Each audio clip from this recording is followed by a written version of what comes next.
اقوام متحدہ کا بامقصد قیام سوالیہ نشان بن گیا۔ اقوام متحدہ کی اہم ذمہ داری انصاف فراہم کرنا، دنیا کو امن و سلامتی کا گہوارہ بنانا تھا تاکہ دنیا کو تیسری عالمی جنگ سے بچایا جا سکے۔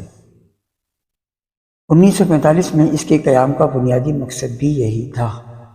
افسوس صد افسوس، اقوام متحدہ اپنے ہی بنائے ہوئے چارٹر پر عمل نہ کر سکا، فلسطین اور مقبوضہ کشمیر کی عوام کے حق میں پاس ہونے والی قراردادوں پر عمل نہ کروا سکا۔ اقوام متحدہ کی موجودہ کارکردگی اس مصرعے سے واضح کی جا سکتی ہے: مقتول سے ہمدردی، قاتل سے یارانہ۔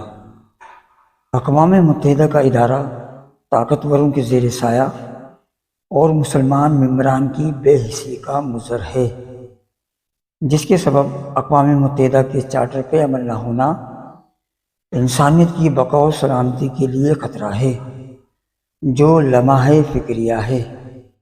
نہایت معصوم فلسطینیوں کا قتل عام جنگی اصولوں کے خلاف ہو رہا ہے۔ ہم خاموش تھے، ہم خاموش ہیں۔